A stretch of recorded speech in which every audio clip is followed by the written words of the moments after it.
Dam. Kielder Dam, that is. But that's not today's destination.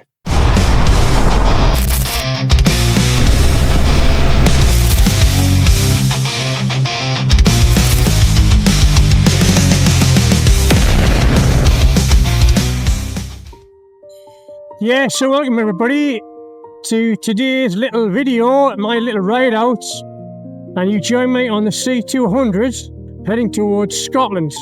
Now, the thing about Kielder is actually a village beyond the dam wall, which a lot of people don't go to, and they're quite surprised when I tell them that. It's not the biggest village in the world. It's got a pub, a shop. It's even got a castle and a maze, by the way. And as you can see, a bridge and people that walk the dogs.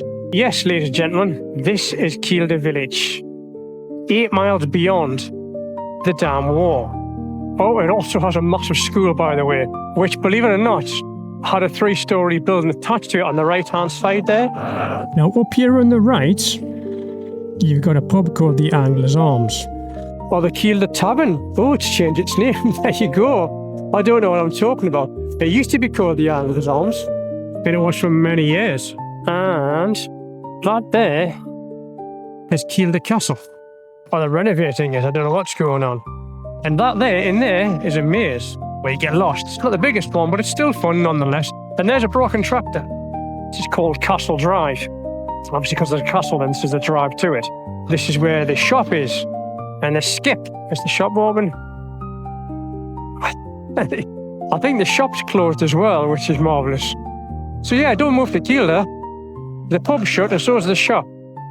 So if you want to lose weight, move to Kielder, because you can't eat, because there's nowhere to buy food. Well, there is. Now, as you can see over there is a fuel station. It's self-service as well, by the way, but that'll be mentioned later on in said video.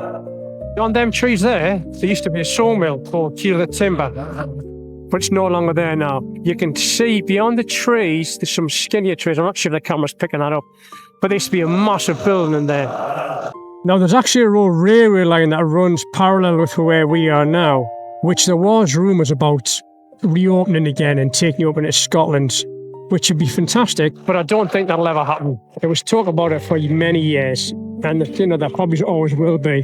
I think it's just pie in the sky, to be honest. I think it's the C200, which is the road that takes you through Kielder into Scotland. Now, this is an excellent road, as you can see, because the edge of them trees there is the Scottish border. And this sign here says, "Welcome to the Scottish borders." So there you go. Currently in England. Do you know what? I've never put a sticker on there, and I should do.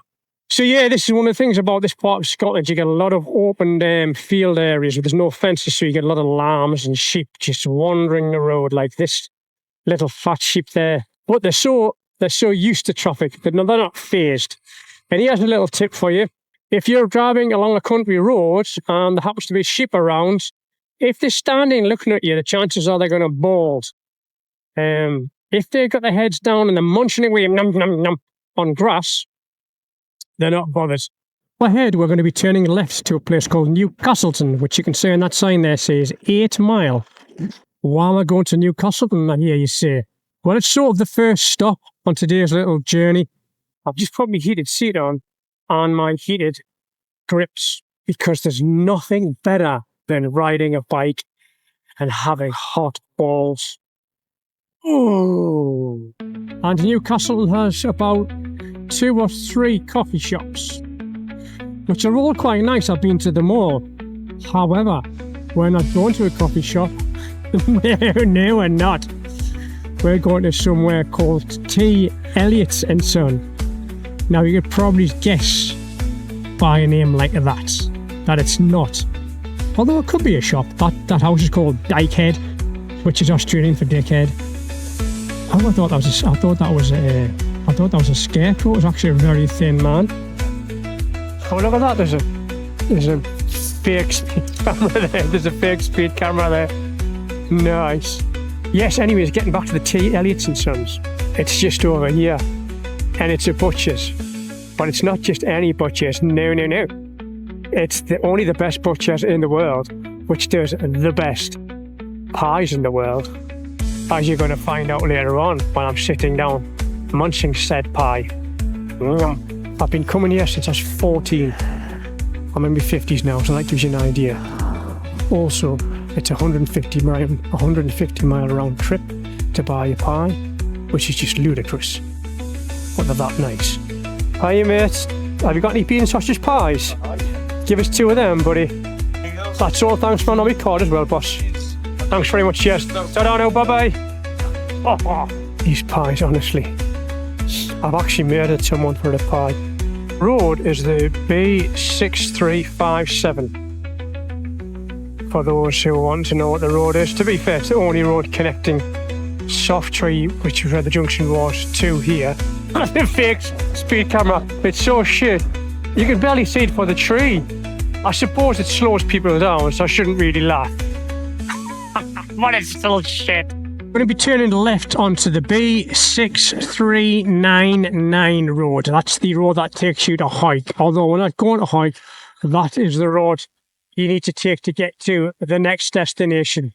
So this road here, I've only been in it maybe 2 or 3 times, and I can't remember it very well. I do remember it being a nice road. However, I do remember also having a really shit surface. Scotland historically has nice roads, but a lot of the roads around the borders, they're sort of just left. And I don't get it, because this is probably quite a busy road, I imagine, going from, Newcastle, Canterbury, long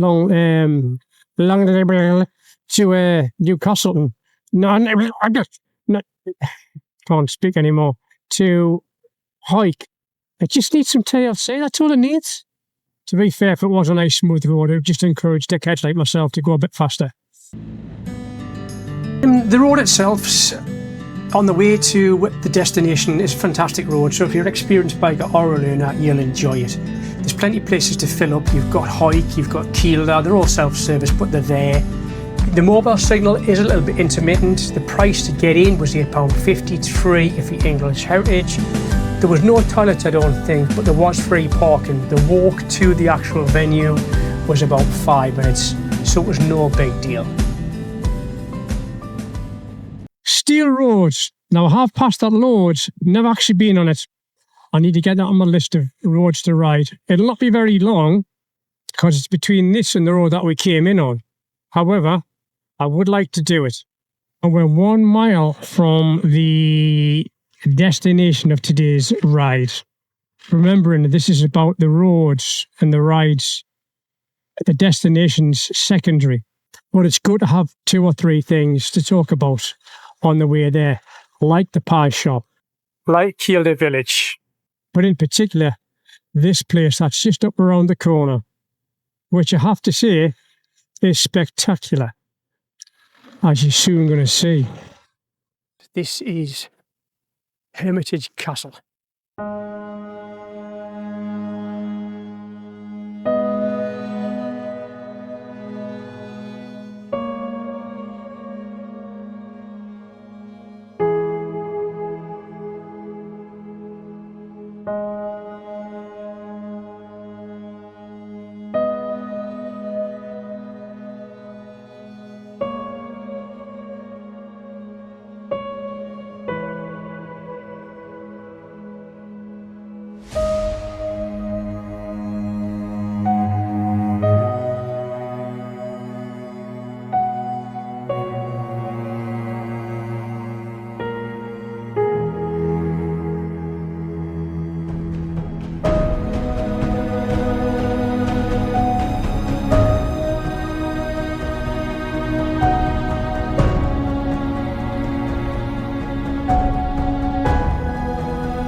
I mean, look at it. Oh my God. It's just incredible. Look at the windows and the little arrow slits. The thing about here is the walls are 2 meters thick. In some places they're 4 meters thick. 13 foot, I think that is. So you're not getting into this anytime soon, that's for sure.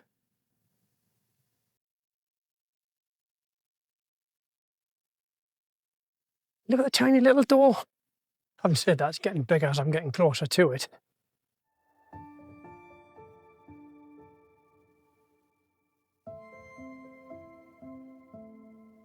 It's one of them really, really old medieval cones. You don't see many of them around.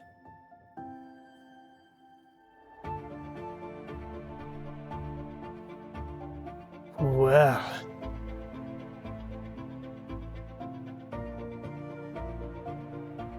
Well. Now the thing about well is there's like 4 meanings for the word well. There's well, I never. There's I hope you're well. There's that kind of well there where you get water from. And I forgot the 4th one, but I will look it up.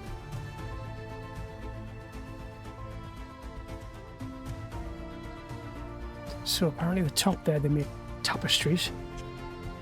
And the 2nd one. And probably the 3rd. The ground was where the kitchen was. Top floor was where they slept. 2nd floor was like the best floor, I think.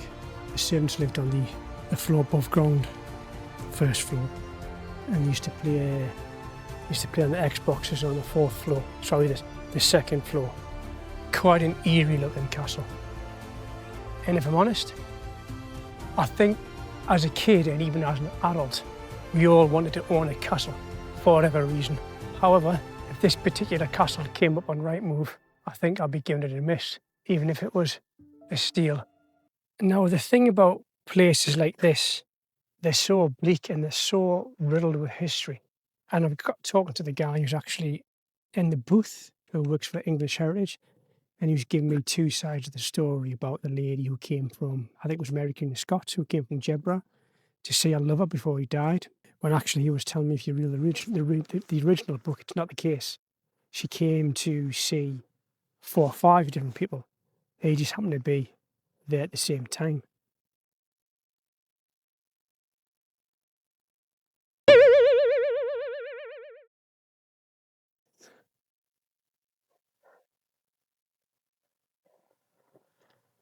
Look at that beauty.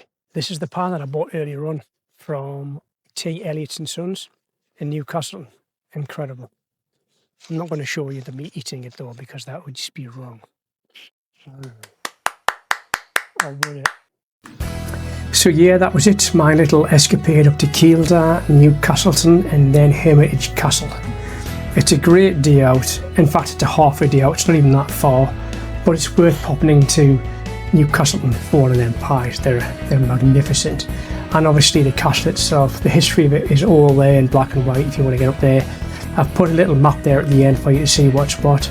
And if you've got this far and you liked it, please like, subscribe and share. Thanks very much guys, I appreciate your support. Take care.